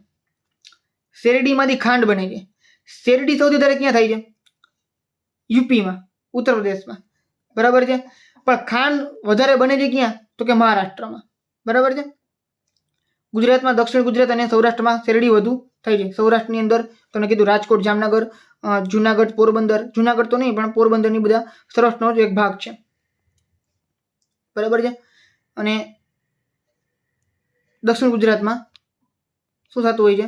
જેમ કે દક્ષિણ ગુજરાત એટલે ડાંગ ને એ બાજુના ઉપરના બધા પ્રદેશો, તો અહીંયા શેરડી વધારે ઉગતી તમને જોવા મળે છે. તો અહીંયા બે શબ્દ યાદ રાખી લેજો. યુપી છે ઉત્તર પ્રદેશ, એ સૌથી વધારે ઉત્પાદન કરે છે, વાવેતર કરે છે. અને ખાંડનું ઉત્પાદન છે એ મહારાષ્ટ્રમાં થાય છે. પછી વાત કરીએ શણની. શણ એ રોકડિયા પાક છે. આને ગોલ્ડન ફાઈબર કહેવાય છે. ભારત પ્રથમ ક્રમે છે. કોના ઉત્પાદનમાં? શણના ઉત્પાદનમાં. સૌથી વધારે શણ છે ને આમ તો ભારતમાં ઉગે છે. અત્યારે જો કે ભારતમાં હતું, પહેલા છે ને ભારતમાં એટલું ના ઉગતું. પહેલા છે ને બાંગ્લાદેશમાં એટલું ઉગતું. બરાબર છે. બાંગ્લાદેશમાં ઢાકા નામનું એનું કેપિટલ છે, શહેર છે. એ અને આજુબાજુના વિસ્તારમાં ઘણી બધી જગ્યાએ શણ ઉગે છે. અહીંયા એ લોકોનો મુખ્ય છે પાક છે. બરાબર. અહીંયા ઘણું બધું શણ ઉગે છે અને એ નિકાસી કરે છે અને ભારતે નિકાસ કરે શણનું. એને ગોલ્ડન ફાઈબર કહેવાય છે કારણ કે શણ છે ગોલ્ડન કલરનું દેખાતું હોય છે એટલા માટે. બરાબર છે. અને શણ છે એમાંથી કોથળા બનતા હોય, દોરડા બનતા હોય, થેલી, પગરખા, બધી વસ્તુ બનતું હોય છે. અને શણમાંથી ત્યાં સ્વેટરે બને છે કારણ કે બહુ જ ગરમ હોય એટલા માટે, શિયાળામાં ચાલે. ભારતની અંદર પશ્ચિમ બંગાળ, અસમ, બિહાર, ઓડિશા, ઉત્તર પ્રદેશ શણનું ઉત્પાદન થાય છે. તો જે બાંગ્લાદેશની આજુબાજુના જે પ્રદેશ છે ને અહીંયા તમને શણ ઉગતું જોવા મળશે કારણ કે આખી જમીન જ એ પ્રકારની, તમે સમજી ગયા હશો. એવું આમાં નથી કહેતો કે બાંગ્લાદેશની બાજુમાં એટલે અહીંયા શું કામ, એ તમે સમજી લો કે બાંગ્લાદેશ આમ તો આપણે બોર્ડર પાડી નાખી છે. બરાબર. પણ ક્લાઇમેટ છે, વેધર છે, બરાબર છે, અને જમીન છે આમ તો એક જ સરખી પ્રકારની આજુબાજુમાં, બરાબર છે. તો અહીંયા સ્થળનું ઉત્પાદન વધારે થાય છે. એટલે તમે સમજી લેવું કે બાંગ્લાદેશની બાજુમાં જ અસમ છે, એની બાજુમાં જ પશ્ચિમ બંગાળ છે, એની બાજુમાં જ બિહાર છે, ઓડિશા છે, બરાબર છે. મતલબ કે આ આજુબાજુની જમીન છે. પૂર્વ ભારતની વાત કરું છું તો તમે યાદ રાખી લેવું. તમને જો ભારતના નકશાના રાજ્યના નામ યાદ હોય ને, મોટા ભાગના, બધા યાદ ના રહે તો વાંધો નહીં, મોટા ભાગના યાદ હોય ને, બરાબર છે, તો તમે આરામથી આનો પરથી તમે કહી શકો કે સણ ક્યાં ઉગે છે. મેં તમને ખાલી એક લિંક કીધી કે સણ સૌથી વધારે બાંગ્લાદેશમાં ઉગે છે. આમ પહેલા નંબર ઉપર ભારત છે પણ બીજા નંબર ઉપર બાંગ્લાદેશ છે. તો તમારે યાદ રાખી લેવું કે બાંગ્લાદેશની બાજુમાં જે રાજ્યો હોય ને અહીંયા ભારતના દેશોની અંદર, ભારતના રાજ્યોમાં ઉગતું હશે. શું? તો કે સણ, બરાબર છે. તમાકુ વાત કરી તો તમાકુ છે એ ખૂબ જ મહત્વનો રોકડીયો પાક છે, બરાબર છે. ખરીફ ચોમાસુ પાક છે. ચીન, બ્રાઝિલ, ભારત, અમેરિકા, 4 એવા અલગ અલગ દેશો છે તમાકુ ઉગે છે, નિકાસી થઈ છે, મતલબ કે એ લોકો બજારની અંદર વેચે છે, વિશ્વ બજારની અંદર. ભારતમાં ગુજરાત, કર્ણાટક, આંધ્રપ્રદેશ, ઉત્તર પ્રદેશ તમાકુ પકાવતા મુખ્ય રાજ્યો છે. તો 4 રાજ્યો છે જ્યાં સૌથી વધારે તમાકુ ઉગે છે. એપી એટલે આંધ્રપ્રદેશ, યુપી એટલે ઉત્તર પ્રદેશ, કર્ણાટક અને ગુજરાત. ગુજરાતમાં ખેડા જિલ્લામાં ચરોતર ઉપરાંત આણંદ, પંચમહાલ, મહેસાણા, વડોદરા આમાં સૌથી વધુ વાવેતર થાય છે. ઘણું તો કે તમાકુનું, બરાબર છે. ખેડા જિલ્લાના ચરોતરની અંદર. ભારતમાં કુલ બીડી તમાકુ ઉત્પાદનનો 80% ગુજરાતમાં થાય છે. તો યાદ રાખો ગુજરાત પહેલા નંબર ઉપર છે તમાકુ ઉગાડવામાં, બરાબર છે. તો અલગ અલગ 4 રાજ્યની જે વાત કરીએ આપણે, ગુજરાત, કર્ણાટક, આંધ્રપ્રદેશ, ઉત્તર પ્રદેશ, આ બધામાં 80% ઉત્પાદન ખાલી ગુજરાત કરે છે તમાકુનું. તમાકુનો ઉપયોગ ગુટકા, બીડી, સિગરેટ, છીકણી આ બધું બનાવવા માટે થાય છે. જો આ બધી વસ્તુ છે ને એ નશાવાળી વસ્તુ છે, બરાબર છે. તમે અત્યારે 10th સ્ટાન્ડર્ડમાં છો, ગર્લ્સમાં તો જનરલી આ બધી વસ્તુ ઓછી તમને જોવા મળતી. બાકી છોકરાઓની અંદર છે એ તમાકુ, ગુટકા, સિગરેટ આવું 10માં 12મા ધોરણમાં આવે, કોલેજમાં આવે એટલે ખાવા પીવાનું ચાલુ કરે છે. યાદ રાખજો ભૂલે ચૂકે આવી બધી વસ્તુ ટ્રાય કરવાની નહીં, મોઢામાં નાખવાની નહીં. શું કામ તમને કહું, તમારા ઘરની અંદર તમારા પપ્પા ખાતા હશે એવું બને, બરાબર, તમારા આડોશી પાડોશી ખાતા હોય એવું બને, પણ એ લોકોને જોઈને તમે એવું નહીં વિચારવાનું કે એ ખાઈ જાય તો અમારો શું વાંક, અમે ચાખી, અમે ટેસ્ટ કરી, જોઈ તો ખરા કેવું છે. પણ ટેસ્ટ કરવામાં, ખાલી એકવાર ટ્રાય કરવામાં આખી જિંદગી તમારી બગડી જાય, આખી જિંદગી તમને એની લત લાગી જાય, પછી મૂકવું અઘરું પડે. આ બધી નશાવાળી વસ્તુ છે, એક નશો ચડે એટલે પછી તમને જોઈએ જ, બરાબર છે. એટલે આ બધી વસ્તુથી દૂર રહેવું વધારે સારું અને તમને ખ્યાલ હોવો જોઈએ. કોઈ ભાઈબંધ એવું કહે ને કે કોઈ સિગરેટ પીતો હોય ને કે ભાઈ એકાદ લગાવ તું લગાવ સિગરેટ, તો ના પાડી દેવી. મસાલો કે આ બધી વસ્તુ દૂર જ રહેવું, બરાબર, બને ત્યાં સુધી. આમ તો દૂર જ રહેવું, બને ત્યાં સુધી નહીં, દૂર જ રહેવાનું. ગમે એ કહે તો ભૂલથી ચાખવાનું નહીં. એવા ભાઈબંધી નહીં રાખવાના જે સિગરેટ પીતા હોય, તમાકુ ખાતા હોય, એ ભાઈબંધી નહીં રાખવાના. કારણ કે તમે તમારી જેવી સંગત હોય ને એવી રંગત હોય, જેવો સંગ તેવો રંગ. તમે એવા બધા લોકોની યારે રહ્યું તો તમે ખરાબ થઈ જાવ.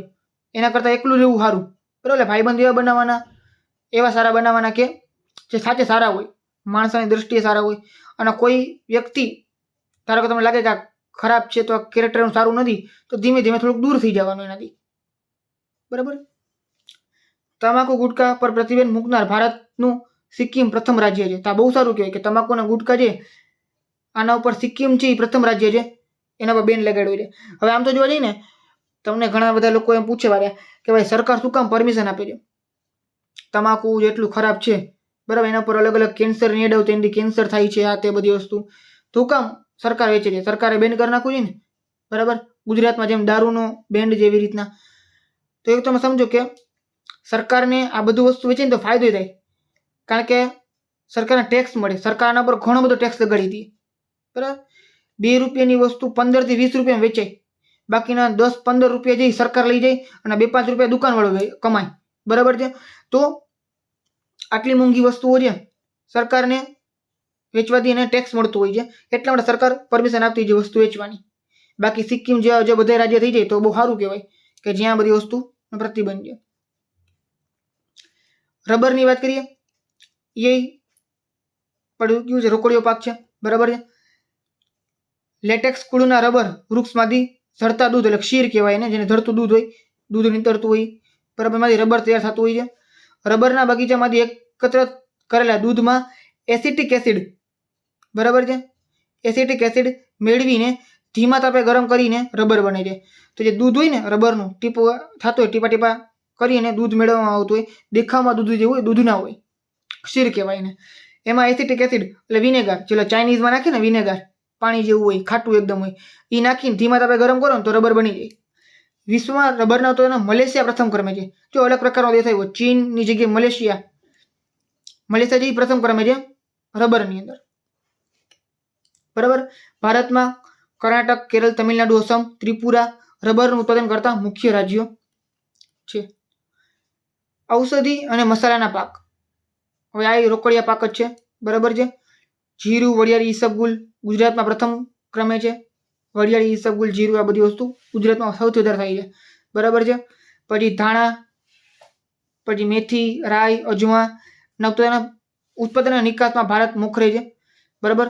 વિશ્વના કુલ મસાલાના ઉત્પાદનમાં ભારતનો ભાગ લગભગ 35% જેટલું છે, બરાબર છે. જેટલા મસાલા વિશ્વમાં ઉગે છે એમાંથી 35% તો ખાલી ભારતમાં ઉગે છે. અને એમાંય જીરું, વરિયાળી અને ઈસબગુલ 3 વસ્તુ તો ગુજરાત પ્રથમ ક્રમે છે, બરાબર.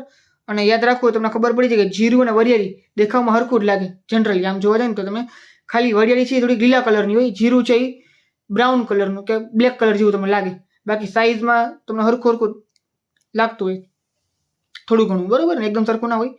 અને ઈસબગુલ એના દાણા હોય, બરાબર. હવે આપણે વાત કરીએ ફળ, શાકભાજી અને ફૂલોની ખેતી.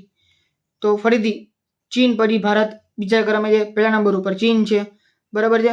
ફળની ખેતી, ફળના બગીચા હોય, બરાબર ને, ખેતી ક્યાં થાય છે? તો કેળા તમિલનાડુમાં, ગુજરાત અને મહારાષ્ટ્રમાં થાય છે. સફરજન જે જમ્મુ કાશ્મીર અને હિમાચલ પ્રદેશમાં થાય છે. દ્રાક્ષ જમ્મુ કાશ્મીર, હિમાચલ પ્રદેશ, ઉત્તરાખંડ, પંજાબ, મહારાષ્ટ્રમાં થાય છે. ભારત છે એ દ્રાક્ષ છે એ અફઘાનિસ્તાન, પાકિસ્તાન અને ઓસ્ટ્રેલિયામાંથી આયાત કરે છે. તો યાદ રાખવાનું, આમાં તમને 2-3 વસ્તુ આપી છે, કેળા આપ્યા છે, સફરજન આપ્યા છે અને દ્રાક્ષ આપ્યા છે. એક મિનિટ, કેળા છે ને એ તમિલનાડુ, મહારાષ્ટ્ર અને ગુજરાત આ 3 જગ્યાએ થાય છે વધારે. સફરજન તો કે ભાઈ સફરજન છે એ જમ્મુ કાશ્મીર અને હિમાચલ પ્રદેશ, અને દ્રાક્ષ એ જ જગ્યાએ થાય છે, બરાબર. એક ખાલી દ્રાક્ષ છે ને ભારત આયાત કરે છે, ક્યાંથી? પાડોશી દેશમાંથી, એટલે પાકિસ્તાન જે, અફઘાનિસ્તાન છે અહીંયાથી, અને એક ઓસ્ટ્રેલિયામાંથી આયાત કરે છે. થોડી વધારાની માહિતી હતી, યાદ રાખવાની છે, બરાબર. હવે પાઠ પૂરો થવા ઉપર જ છે, તમને ખાલી 2-3 વસ્તુ આપેલી છે, તમારો પાઠ પૂરો, પછી તમારા ક્વેશ્ચન આન્સર ઉપર આવી જાય, બરાબર છે. હવે અલગ અલગ ટેકનિકલ સુધારાની વાત કરીએ. હવે કૃષિની અંદર ખેતીમાં 2 પ્રકારના સુધારા થાય છે, એક ટેકનિકલ, એક છે સંસ્થાગત, બરાબર છે, સંસ્થાકીય.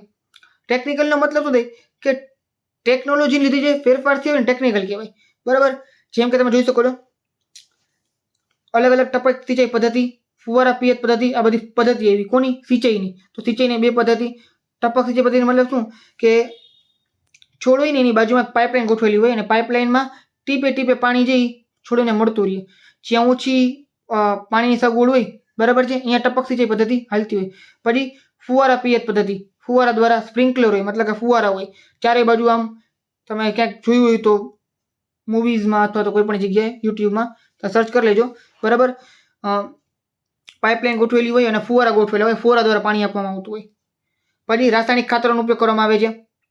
આ બધા શું છે? ટેકનિકલ સુધારા જો, જેમ કે ડીએપી, ડાઈ એમોનિયા ફોસ્ફેટ, ડીએપી, બરાબર છે, ફૂલ ફોર્મ યાદ રાખજો. પછી એનપીકે એટલે નાઇટ્રોજન, ફોસ્ફરસ અને પોટાશ, યુરિયા, અલગ અલગ પ્રકારના ખાતરોનો ઉપયોગ કરવામાં આવે છે, રાસાયણિક ખાતરોનો. સરકાર દ્વારા ખેડૂતોને વર્તમાન પત્રો, પછી ડીડી કિસાન ચેનલ, મોબાઈલ દ્વારા SMS, ટોલ ફ્રી નંબર 18-18-15-51 આ ટોલ ફ્રી નંબર છે કિસાન કોલ સેન્ટરનો. આ બધી જગ્યાએથી માર્ગદર્શન આપવામાં આવતું હોય છે.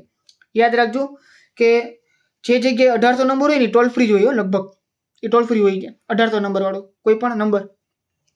હવે ટોલ ફ્રીનો મતલબ શું? ઘણા લોકોને જ ખબર નથી. ટોલ ફ્રી મતલબ કે ફ્રીનો કોલ. એના માટે તમારે કાંઈ આમ બેલેન્સની જરૂર ના પડે, બરાબર ને, એમને તો ફ્રીમાં કોલ કરી શકો છો. એક મિનિટ, ચાલો. તો આ 3 વસ્તુ થઈ કે રાસાયણિક ખાતરોનો ઉપયોગ થવા માંડ્યો છે અલગ અલગ સરકાર દ્વારા, ચેનલો દ્વારા. ટોલ ફ્રી નંબર દ્વારા SMS દ્વારા માહિતી પૂરી પાડવામાં આવે છે. જંતુનાશક દવાનો ઉપયોગ કરવામાં આવ્યો છે આપણે. પછી સરકારે દરેક જિલ્લામાં ખેડૂતોને તાલીમ કેન્દ્રો સ્થાપના કરી છે. ગુજરાતમાં દાંતીવાડા, જુનાગઢ, આણંદ, નવસારીમાં કૃષિ યુનિવર્સિટી આવેલી છે. કૃષિ ક્ષેત્રે સંશોધન કરતી ICAR Indian council of agriculture research, full form યાદ રાખજો. ફૂલ ફોર્મ તમને આપેલા છે, એકવાર યાદ રાખી લેજો. ICAR ખૂબ જ મહત્વનું છે. Indian council of agriculture research અને DARE department of agriculture research and education, આ અલગ અલગ સંસ્થાઓ કાર્યરત છે. તો આ બધા ટેકનોલોજીકલ સુધારા છે. હવે સંસ્થાકીય સુધારા એટલે અલગ અલગ સંસ્થા દ્વારા સુધારા કરવામાં આવેલા હોય, સંસ્થા સ્થાપવામાં આવેલી હોય, બરાબર છે. જેમ કે જો અલગ કાયદા કાનૂન બનાવેલા હોય, આ બધી વસ્તુ સંસ્થાકીય સુધારાની અંદર આવશે.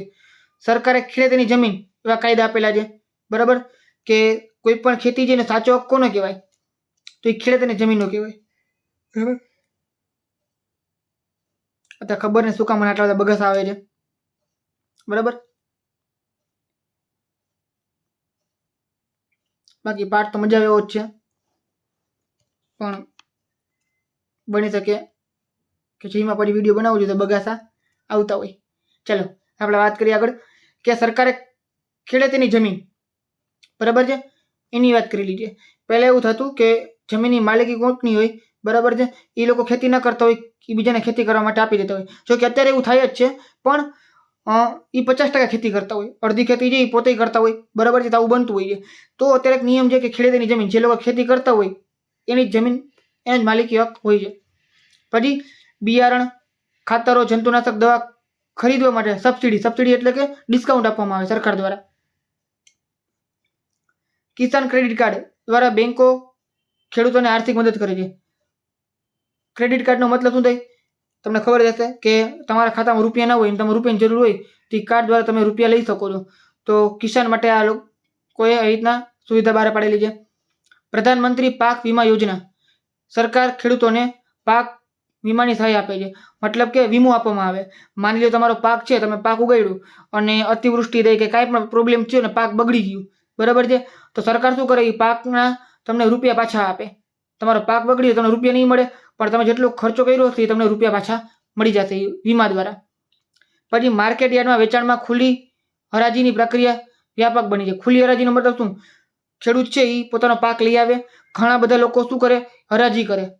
હરાજીનો મતલબ કે કોઈક બિડિંગ કરે કે ભાઈ આ ગુણી છે એ ટમેટા છે બજારમાં 20 રૂપિયા કિલો મળતા હોય, તો બાકી બધા લોકો છે એ 2 રૂપિયા, 5 રૂપિયા, 7 રૂપિયા એવી રીતના બોલી લગાડે. જેની સૌથી વધારે બોલી હોય એ લોકો જીતી જાય અને બધો માલ ઉપાડી જાય અને પછી બજારની અંદર વેચે રિટેલમાં, બરાબર છે. તો ખેડૂતોને પોતાના પૂરતા પૈસા મળી રહે એટલા માટે. દુષ્કાળ કે વધુ વરસાદને કારણે પાક નિષ્ફળ જાય તો સરકાર તેની આર્થિક સહાય પૂરી પાડે છે. ખેડૂતો પાસે સરકારને ટેકાના ભાવ ખરીદી કરવા માટે નીચેની સંસ્થાઓ કાર્યરત છે. ટેકાના ભાવ એટલે શું કે આને MSP કહેવાય, મિનિમમ જે પ્રાઇસ કહી શકાય, બરાબર છે.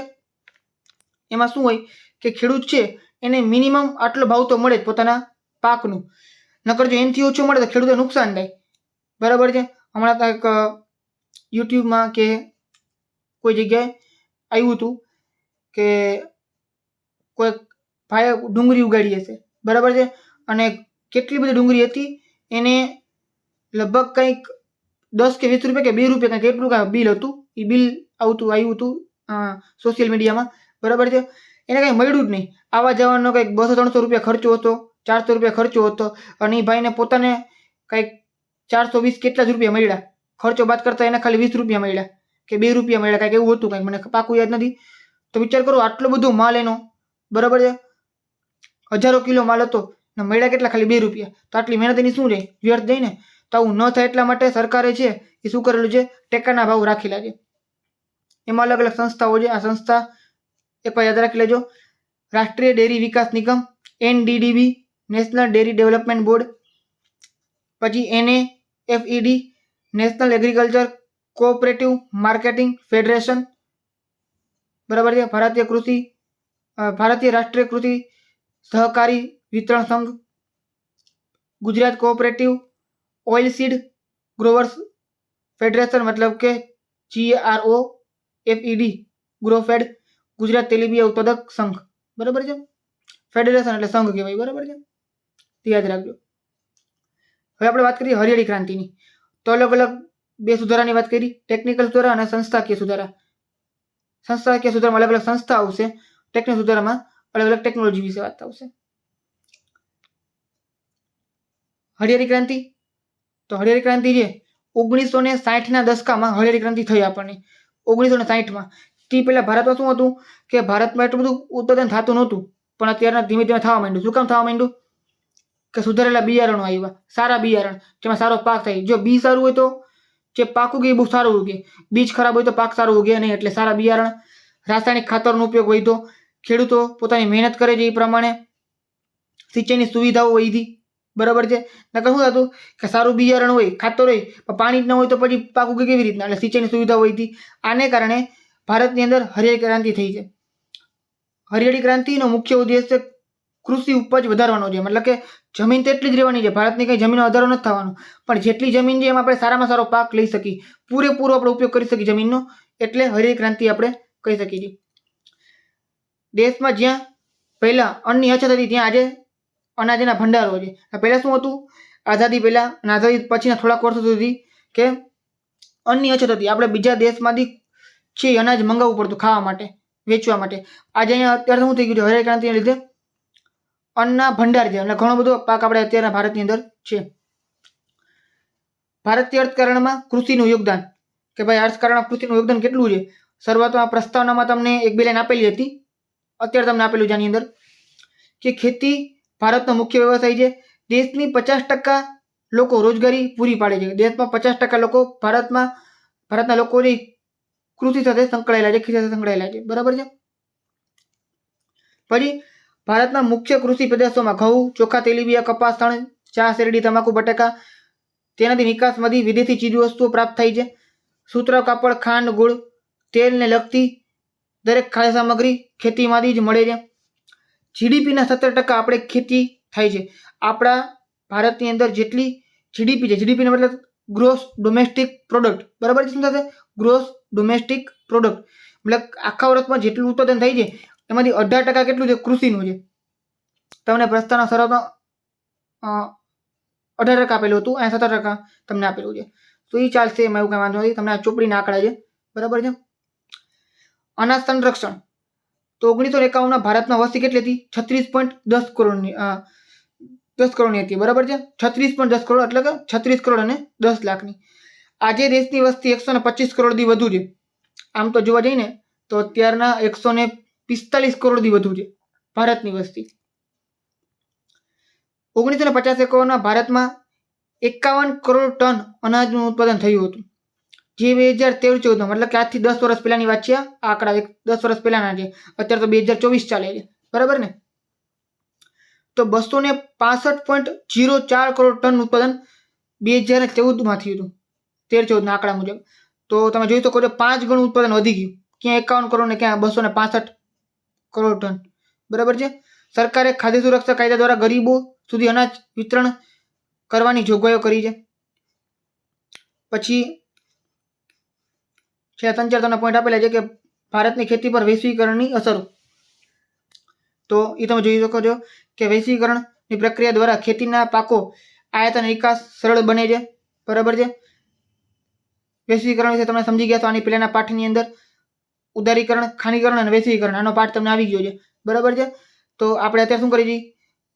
વૈશ્વિકરણના લીધે ભારત છે આયાત નિકાસ કરી શકે છે ખેતીના પાકોની.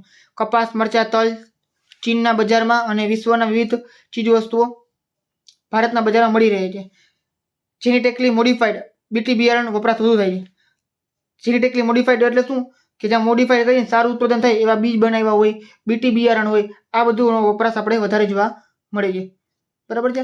અહીંયા તમારો પાઠ પૂરો થાય છે. પાઠમાં અમુક આંકડાકીય બાબત છે, ફૂલ ફોર્મ છે, એ તમને અહીંયા આપેલા છે. એકવાર ધ્યાનથી જોઈ લો, એક બે વાર વાંચી લો, તમને ઓટોમેટિક યાદ રહી જશે. ક્યાં ચીન પહેલા નંબર ઉપર છે, ભારત બીજા નંબર ઉપર છે, એ વાંચી લેશો તો તમને વાંધો નહીં આવે. બરાબર છે. હવે આપણે વાત કરીએ ક્વેશ્ચન આન્સરની. તમને મોટાભાગના ક્વેશ્ચન આન્સર તમને અહીં આપેલા છે. બરાબર છે. ફોટા આપેલા છે, તમે જોઈ શકો છો. જે વસ્તુ તમને ડિટેલમાં સમજાવી દીધી છે એ હું તમને સમજાવીશ નહીં. બરાબર છે. તમને અહીં આપેલું છે, એકવાર જોઈ લેજો. બરાબર છે. પીડીએફમાં ફ્રીમાં ડાઉનલોડ કરી શકવાના છો, એટલે એ પણ તમે જોઈ શકો છો. જેટલી ટૂંકી ટૂંકી વસ્તુ છે આપણે અત્યારે સમજી લઈએ. સૌથી પહેલાં સૌથી પહેલાં ખાઈ ગયા તમને આપેલી છે, બાજુમાં ઓપ્શન તમને આપેલા હશે, નવી પદ્ધતિ મુજબ હશે જ, બરાબર છે. શાકાહારી લોકો માટે ખાલી જગ્યા પ્રોટીનનો મુખ્ય સ્ત્રોત છે તો એ કઠોળ, બરાબર ને, એ આપણે સમજી ગયા હતા. નીચેનામાંથી કયું કઠોળ રવિ શિયાળુ પાક છે? તો અલગ અલગ કઠોળ તમને અહીંયા નીચે ઓપ્શનમાં આપેલા છે, બરાબર છે. અડદ છે, મગ છે, ચણા છે, મઠ છે. તો ચણા છે ને એ શિયાળામાં ઉગે, બાકી બધું ચોમાસામાં ઉગતું હોય, બરાબર ને. એ બધા ખરીફ પાક છે. હવે જો જાયદ પાક એટલે શું થાય? જાયદ પાક એટલે ઉનાળુ પાક થાય, અને ખરીફ પાક એટલે ચોમાસું પાક થાય. અહીંયા તમને પૂછેલું છે રવિ પાક. રવિ પાક એટલે શિયાળુ પાક. તો શિયાળુ પાક કે ચણા, ચણા શિયાળામાં ઉગે. આ બાજુ અડદ, મગ, મઠ આ બધું ચોમાસામાં ઉગતું હોય છે. મગફળી સૌથી વધારે ઉત્પાદન ગુજરાતમાં થાય છે, બરાબર, તમને ખબર જ છે. નીચેનામાંથી કઈ ખેતીમાં હેક્ટર દીઠ ઉત્પાદન ઓછું હોય છે? તો ઝૂમ ખેતીમાં. શું કામ? કારણ કે ઝૂમ ખેતી તમને ખબર જ છે એક કટકાની અંદર કરવામાં આવતી હોય છે, ઝાડ કાપીને જંગલ કાપીને કરવામાં આવતી હોય છે, એટલે હેક્ટર દીઠ ઉત્પાદન સૌથી ઓછું હોય, બાકી બધા ખેતીમાં સૌથી વધારે હોય છે, બરાબર. નીચેનામાંથી કઈ ખેતી રાસાયણિક ખાતરો જંતુનાશકનો ઉપયોગ કરતી નથી? તો તમને ખબર છે સજીવ ખેતી, ઓર્ગેનિક ખેતી તમને કીધી હતી એ પ્રમાણે. નીચેનામાંથી કયા મસાલાના પાકમાં ગુજરાતમાં પ્રથમ ક્રમે છે? તો ઈસબગુલ. 3 વસ્તુની વાત કરી હતી આપણે, વરિયાળી, જીરું અને ઈસબગુલ. તો ઈસબગુલ આની અંદર આવશે, બરાબર ને. તો એક વસ્તુ યાદ રાખી લેજો, વરિયાળી, જીરું અને ઈસબગુલ. ચોકલેટ શેમાંથી બને? તો કોકોમાંથી બને, એ તમને ખબર જ છે. 7મો ક્વેશ્ચન. કપાસ, શેરડી, શણ, તમાકુ, રબર કયા પ્રકારના પાકો છે? તો રોકડિયા પાકો. તમને ખબર છે, વેચીને તરત રોકડા રૂપિયા મળે એટલે રોકડિયા પાકો છે. પછી જુઓ, અલગ અલગ સંસ્થાઓના તમારે નામ લખવાના છે. તો હમણાં સંસ્થાની લિસ્ટ તમને આપેલી છે, સંસ્થા તમને આપેલી છે ICAR, DER, તમને ખબર જ છે, એક વાંચી લેજો. મકાઈનો ઉપયોગ ક્યાં થાય? તો મકાઈનો ઉપયોગ આ બધી વસ્તુ બાયોફિલ, પ્રોટીન, સ્ટાર્ચ એ લોકો માટે, ડુંગર પ્રદેશની અંદર ના લોકો માટે, પશુના ચારા તરીકે. કોફીની અનુકૂળતા, તો કોફી ક્યાં ઉગે? તો 150 થી 200 જેટલો વરસાદ હોય, એટલે બહુ વરસાદ પડતો હોય અહીંયા કોફી ઉગતી હોય છે, બરાબર છે. 15 થી 28 જેટલું તાપમાન હોય, તાપમાન ઓછું વરસાદ વધારે, બરાબર. કોફીના છોડને ઢોળાવવાળી, સૂર્યનો તડકો ડાયરેક્ટ ન પડે એવી રીતના મોટા ઝાડ નીચે ઉગાડવામાં આવતું હોય છે. હળેરી ક્રાંતિ એટલે શું? એ તમને આખું આપેલું છે, એકવાર તમે એ વાંચી લેજો. અત્યારે સમજાવતો નથી, નકર ખોટો વિડીયો લાંબો થશે, એટલે બરાબર છે, ઇઝી છે. ખરીફ અને રવિ પાક એકવાર તમે સમજાવી દઉં. ખરીફ એટલે ચોમાસામાં લેવાતા પાકને ખરીફ પાક કહેવાય.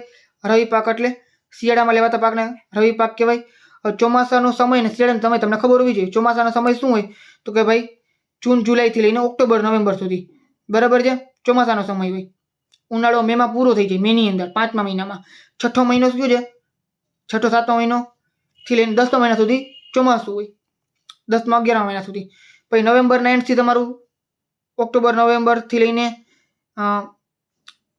માર્ચ એપ્રિલ સુધી શું હોય? શિયાળો હોય, બરાબર છે. આમ તો માર્ચ એપ્રિલ સુધી ગરમી ચાલુ થઈ જ જતી, પણ આ તો થોડાક અમુક મહિના વધારે તમને કીધા છે.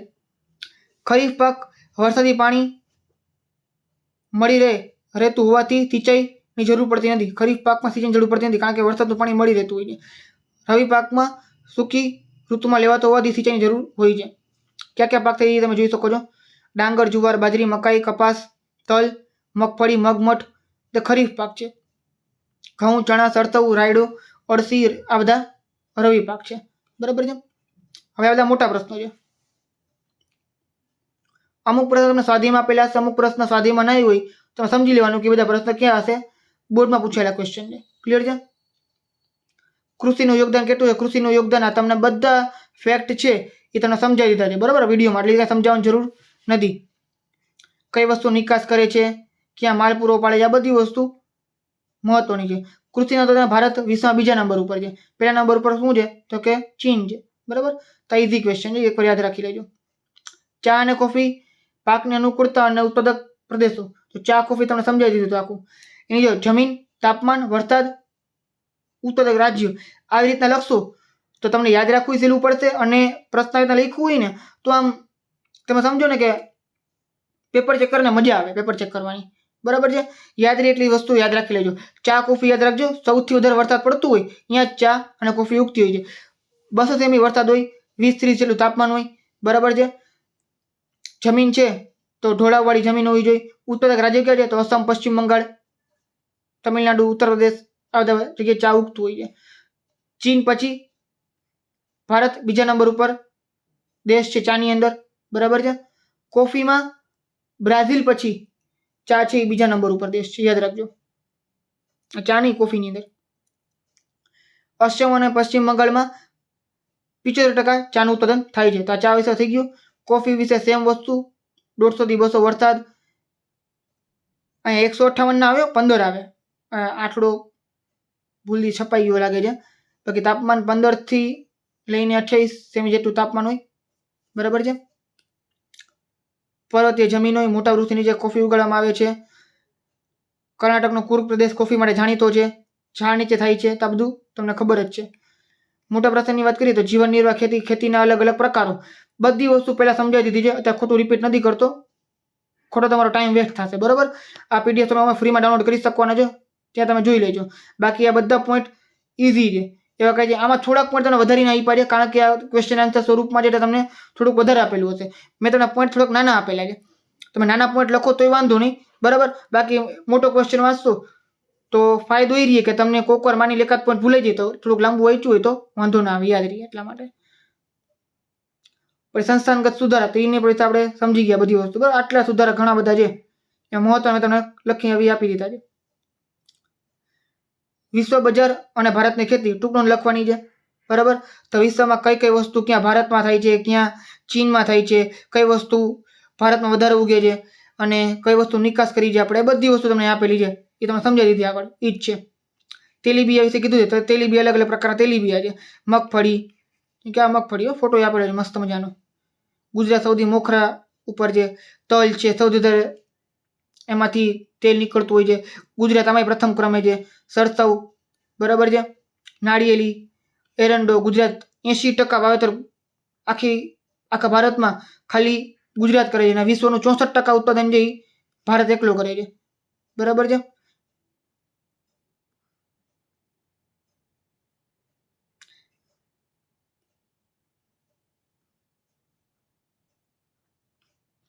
ચલો 80% ઉત્પાદન ગુજરાતમાં થાય છે, એ બધું થઈ ગયું, બરાબર.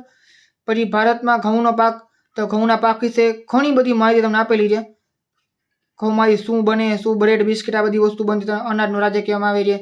કઈ કઈ વસ્તુ અંદર આવેલી છે. ભાલિયા ઘઉં ગુજરાતના કયા રાજ્યો બનાવે છે, એની અનુકૂળતાઓ બધી કઈ કઈ છે, બધી વસ્તુ આપણે આગળ મોટા ભાગની સમજી લીધી છે. 1/3 ભાગમાં ઘઉંની ખેતી થઈ છે, બરાબર છે. તો આ તમને સમજાઈ ગયું હશે. હજો ઘઉંમાં ક્યાં ક્યાં નુકસાન થઈ એ તમને આપેલું છે કે ભાઈ ઝાકળ વધારે હોય, વર્ષ જો ઘઉંના પાકને ઝાકળથી ફાયદો થાય છે, પરંતુ હિમ એટલે બરફ પડે તો ઘઉંના પાકને નુકસાન થાય છે. હરિયાળી ક્રાંતિ પછી દેશમાં ઘઉંનું ઉત્પાદન બમણું થઈ ગયું છે. આજે જેટલા પણ મહત્વના પોઈન્ટ છે તમે આગળ સમજાવી દીધા છે. તમે ડાયરેક્ટ બેઠા બેઠા એ લખી નાખશો તોય ચાલશે, બરોબર ને. આટલો લાંબો પ્રશ્ન વાંચવાની જરૂર નથી, તો તમને આપેલો છે એટલે વાંધો નથી. ક્યાં ક્યાં ઉત્પાદન થાય છે, ક્યાં ક્યાં પાકનું તમને નકશો આપેલો આખો જોઈ શકો છો, બરોબર. એવી રીતના તમને કૃષિની પદ્ધતિ આપેલી છે. 3 અલગ અલગ પદ્ધતિ, સજીવ ખેતી, ટકાઉ ખેતી અને મિશ્ર ખેતી, 3 પદ્ધતિ આપણે એ સમજી ગયા હતા. ટેકનિકલ સુધારા, સંસ્થાકીય ટેકનિકલ, એ તમને ઘણા બધા આપેલા છે. જેટલા મહત્વના હતા મેં તમને લખાઈ દીધા, કરી દીધા છે, બરાબર. ડાંગર, તો કે ડાંગરનો ફોટો છે. તમને પ્રશ્ન પૂછી શકે છે કે આ ફોટો કયા પાકનો છે એના વિશે માહિતી આપો. તો યાદ રાખજો, ફોટા યાદ રાખજો. જેટલા તમે ચોપડીમાં ફોટા આપ્યા છે ને ફોટા તમારે યાદ રાખવાના છે, બરાબર. તો આપણે તમે યાદ રાખીએ તો કરી તમે સમજાવી દીધું છે. જેટલી પણ મોટા ભાગની વસ્તુ છે ત્યાં થઈ ગઈ છે, એટલે કાંઈ ખોટો તમને બોલીને વિડીયો મારે લાંબો કરવો નથી, બરાબર છે. અને પીડીએફ છે એ તમે ફ્રીમાં ડાઉનલોડ કરી શકો છો. તમને લિંક નીચે ડિસ્ક્રિપ્શનમાં મળી જશે, બરાબર. ટેલિગ્રામની તમે જોઈન કરી લેજો અને ડાઉનલોડ કરી લેજો, બરાબર છે. અને બાકી તમે બાકીના વિડીયોઝ ના જોયો તો તમે જોઈ લો અને વિડીયોને તમારા ફ્રેન્ડ સાથે શેર કરી નાખજો, વિડીયોને લાઇક કરી નાખજો અને ચેનલ સબસ્ક્રાઇબ કરી નાખજો, કારણ કે તમને આ બધા વિડીયોઝ મળતા રહીએ. તો મળીએ આપણે નેક્સ્ટ વિડીયોમાં.